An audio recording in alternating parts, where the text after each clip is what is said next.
Jorge, I feel springtime fresh. I hope you have a fabulous cocktail for me to celebrate with.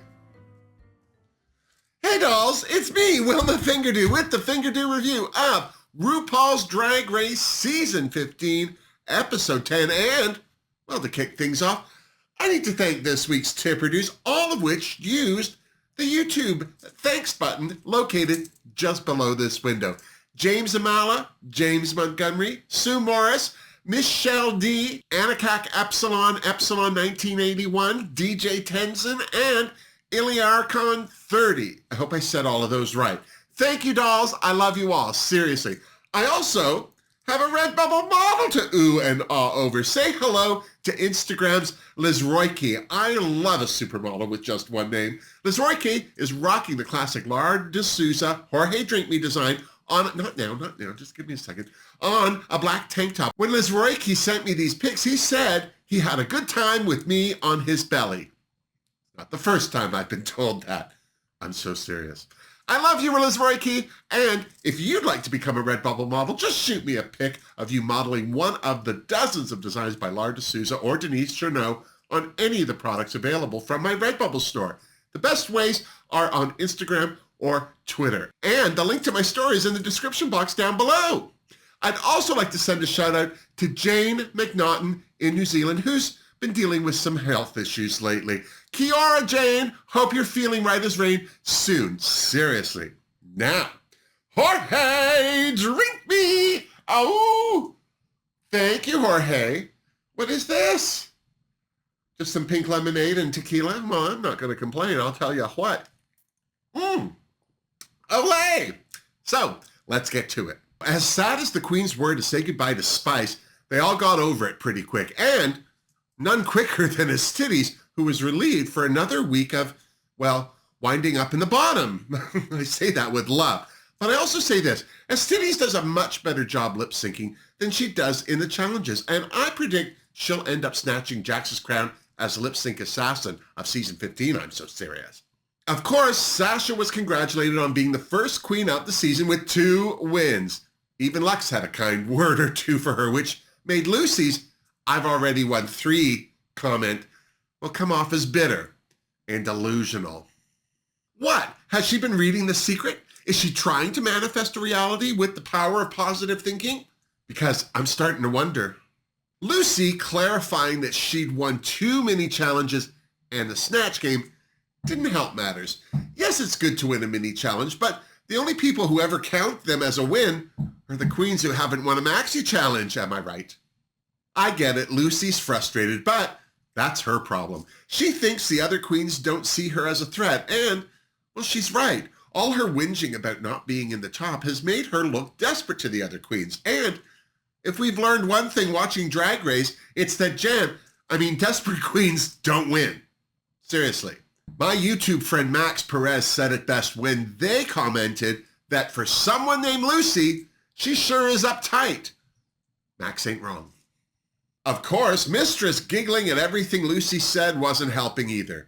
Neither did Marcia Cube, saying that she should have been in the top without any of the other queens commenting. Seriously. I will say, I thought Mistress was gaslighting Loosey by saying that she was entering her bitch era. I don't think Loosey's being a bitch. I think she's being a child. Why else would she have signaled to Mistress about Marcia whinging about not being in the top? I know she wanted Mistress to read her too, and in Loosey's defense, Miss Cubed has complained as much as anyone about not being in the top more, but Mistress has already picked her target, and if it were me, I wouldn't want to draw her attention. As it was, when Marcia Cube commented on being interrupted, Mistress blew it off as there goes Loosey being a bitch again. Well, if that ain't the pot calling the kettle black, we're all in trouble. The next day, Ru arrived in the workroom with this week's Maxi Challenge. One-on-one interviews for the Pretend TV News magazine 50/50 with gag-worthy and uniquely talented celebrities. And I use that term loosely. To be fair, I think celebrities fall into 2 categories. Celebrities with a big C and celebrities with a small c. Outside of that, you're notorious at best. As editor in Queef, Ru assigned the queens to the celebrities. Marcia Cubed and Sasha Colby would be interviewing Charro. Okay, she's a big C. Anitra, Lucy, and Malaysia would be interviewing Frankie Grande, which left Lux, Mistress, and Estides interviewing Love Connie. And if you don't know who Love Connie is, you clearly don't watch enough Drag Race. Seriously. Who doesn't love LC?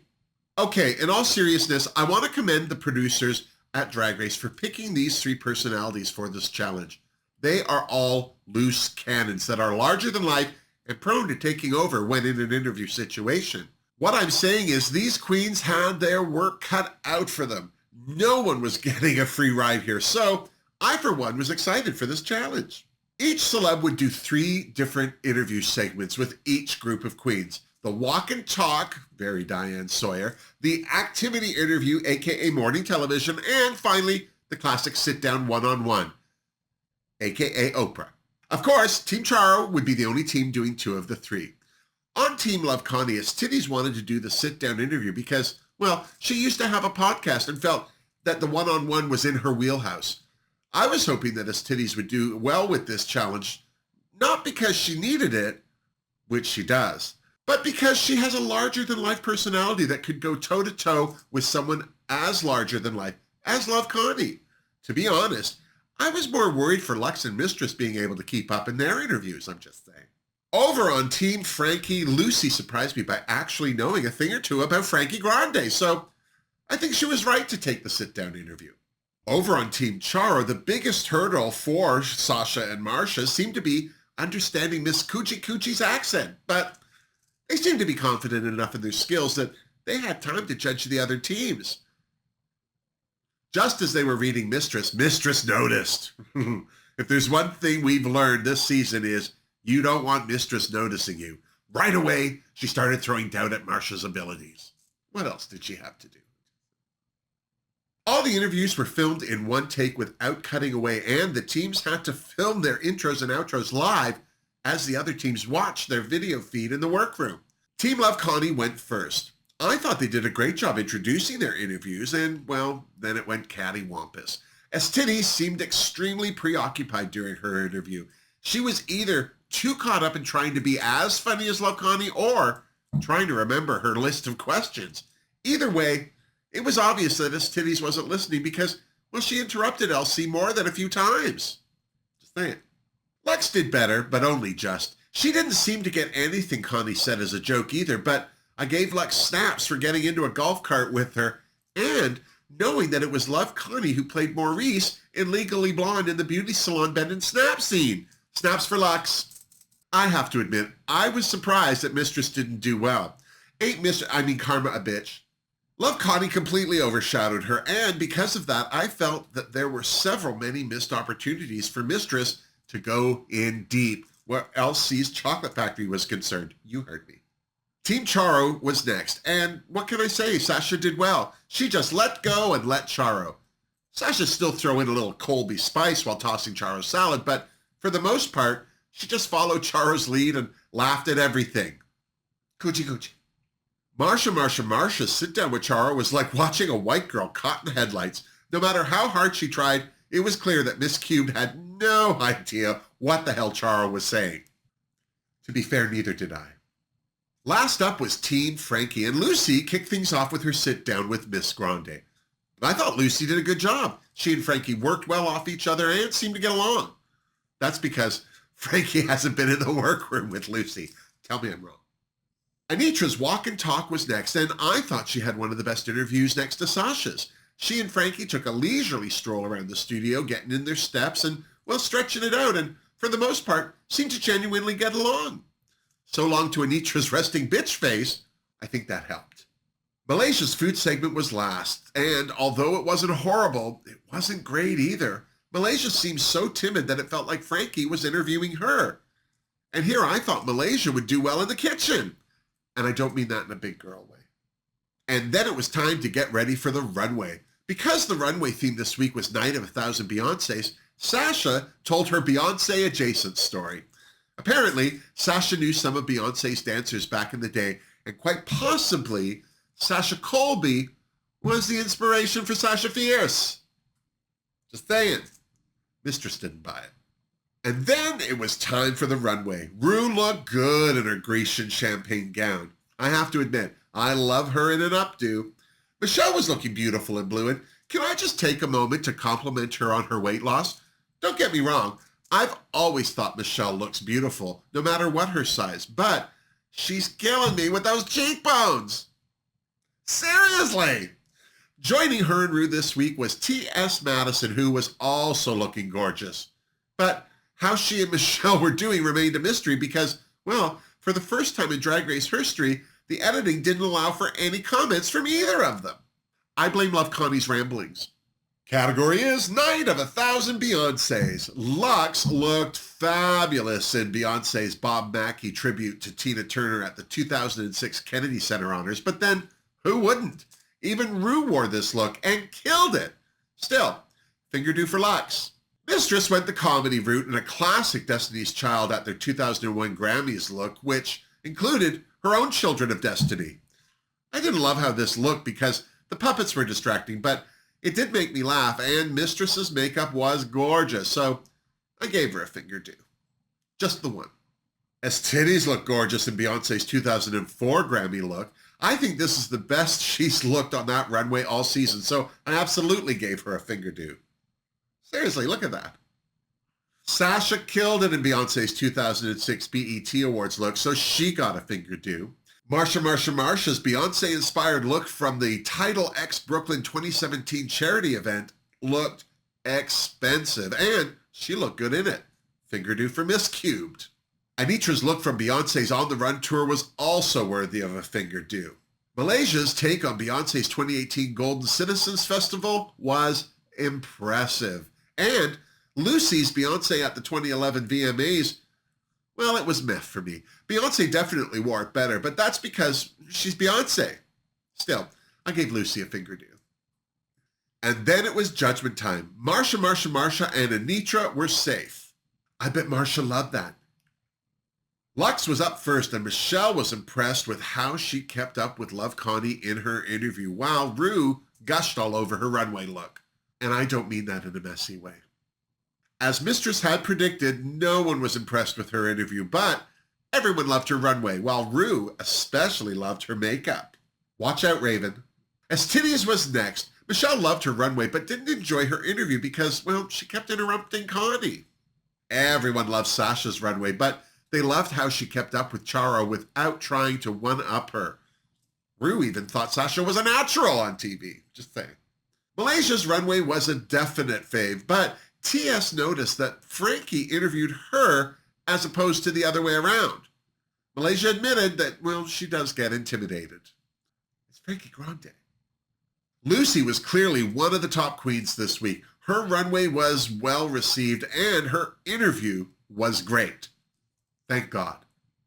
Back in the Untucked Lounge, both Anitra and Marsha Cubed were happy to survive another week of the race, but Anitra was disappointed that she wasn't on top. It's been a while since her first win, and she's ready for another one. Miss Cube felt the same way, although she did admit that she didn't think her runway was the best. I thought it was funny how they both could justify their feelings of inadequacy in themselves, yet not afford the same grace towards Loosey. Just saying. Marsha was just hoping to hang on long enough to shine in the Rusical, which she was sure she'd win. Has she met Jan? When the rest of the queens arrived, it was not a happy sight. Mistress tried to deflect any judgment by being ironic about how well she'd done. Well, she hadn't. Mistress tried to blow it off by saying she knew it was bad, that she wasn't delusional, and that it was going to be her and Malaysia in the bottom two. But clearly Mistress's feathers were ruffled. Personally, I'm surprised that Loosey didn't kick that queen while she was down and give her a little of what she'd been serving. Just me. As for Malaysia, it was clearly going to be her first time in the bottom two, and she was not looking forward to it. As Timmy's was definitely the third queen in the bottom and was doing her best to hold it together, which she didn't. I have to admit, Mistress wasn't doing a good job holding it together either. Dare I say the curtain was lifted to give us a glimpse of who the real Mistress is? I dared. It was just a glimpse, mind you, because immediately Mistress and Malaysia put their game faces back on and started telling each other to bring it to the lip sync. As Luxx was going on about how much the judges loved her runway, she was surprised by a video message from her family. Oh, they all poured love and admiration on her, and as you can imagine, There were happy tears all around. Talk about getting a peek behind the curtain. Lux really let her guard down and admitted that she puts on a big show to help her get through the difficult times. I knew it. Oh, and that wasn't all. T.S. Madison dropped by specifically to give Malaysia and the other queens a pep talk. She told them not to beat themselves up in a competition. All they can do is see where they went wrong and push themselves forward. She told them about her struggles as a trans woman and poured some love on Sasha for her strength and beauty. It was just what the doctor ordered. All the queens were clearly lifted by T.S.'s message. So was I. Back on the main stage, the winner of this week was Sasha Colby. That's 3 wins for Sasha, and none of them are minis. The 2 queens in the bottom this week were Titties, again, and Malaysia, which was a total relief for Mistress, who was sure she was going to have to lip sync. To be fair, so did I. It was really a toss-up for me between her and Titties, I'm just saying. Titties and Malaysia had to lip sync to Beyonce's Single Ladies, and I was immediately worried for Malaysia. If we've learned one thing from the Lollapalooza, it was that compared to the other queens, lip syncing isn't Malaysia's strongest point, and sadly, she did nothing to contradict that. Titties ditched her gown's long skirt and then practically did the original Single Ladies choreography at the expense of her hairdo. Well, at least she didn't lose her base wig, so kudos to her, seriously. Malaysia did okay. She took a more comedic route with her lip sync, but clearly ran out of steam halfway through. So, when the music died, I wasn't surprised that it was Titties who chanted, and sadly, it was Malaysia Baby Doll, Baby Doll, Baby Doll Fox who sashayed away. Who else was surprised to see her whip out that inhaler on her way off the stage? Now I see why she ran out of steam, poor thing. So, there are only 7 queens left. Is anyone else surprised that Malaysia chanted this week? I was really expecting it to be Titties, but I have to admit, I'm so happy that she'll be with us for another week. But has she just prolonged the inevitable? If she lands in the bottom again, could it be curtains for her? How about Mistress? She was in the bottom this week. $5 says Lucy throws it in her face next week. I'm just saying. And what about Sasha? She's on a roll. Will she be able to keep it up? Or could this 3rd win be the fire the other queens need to pump up their volume? Hello, Anitra.